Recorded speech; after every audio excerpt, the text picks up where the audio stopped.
The moment huyu hapa kesha geuka kwa Mungu, anakuja anasali vizuri. Sasa hivi kesha koma. Ndio ile mfano nilikuwa nakupigia. Kila kitu kinachotokea kwenye maisha yako kinatokea kwa sababu. Siku moja utakuja kupita kwenye mapito unayopitia leo. Halafu utamkumbuka Mungu wako na utatambua ya kwamba kila unachopitia kwenye maisha yako, kila changamoto unayopitia ilitokea kwa sababu Mungu alikuwa anataka kukutengeneza, akuone, je, hata kama nitakiondoa hichi kwenye maisha yako, bado utaendelea kunitegemea mimi? Bado utaendelea kunifuata mimi?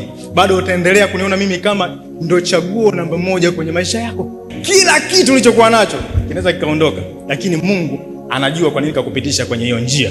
Kama kaufunga huo mlango wewe kupoteza mali zote kama Ayubu, jua atafungua mlango mwingine kwa ajili ya kuingiza mali nyingine zaidi ya zile za mwanzo. Amen. Endapo utaendelea kumwamini Mungu wako, kumwabudu Mungu wako na kumpenda kwa moyo wako mmoja. Haleluya.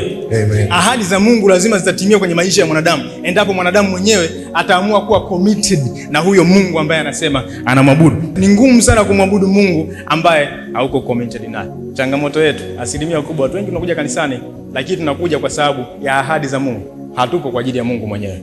Usisimame kwenye ahadi za Mungu, simama kwa Mungu anayetoa ahadi. Ukisimama kwenye ahadi pekee yake, ahadi inaweza ikacheleweshwa. Lakini ukisimama kwa Mungu mwenyewe, kwa sababu upo na Mungu mwenyewe, nani anaweza kuja kuichelewesha hapo? Je, ni dhiki? Hapana. Je, ni adha? Hapana. Je, ni mauti? Hapana. Je, ni uchungu? Hapana. Je, ni mtu kukuwekea kisu shingoni? Hapana. Wewe ni mshindi na zaidi ya kushinda kwa yeye aliyekupenda. Endapo utaungana na yule aliyekupenda, mkaa kitu kimoja bila kuwa na mtu anayewatenganisha nyinyi, katika jina la Yesu. Wewe ni kitu kimoja na Mungu wako.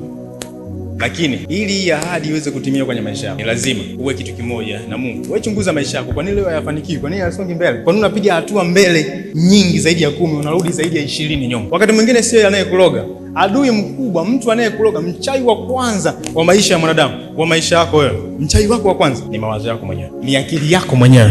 Vile unavyotazamia mambo, jinsi unavyoyachukulia mambo, jinsi ambavyo unayapokea mambo na kuyafanyia kazi. Ukiyafanyia kazi vibaya, utatoka kwenye mstari wa Mungu, alafu hautaonaga baraka za Mungu kwenye maisha yako. Mpigie Bwana Yesu makofi mengine mengi.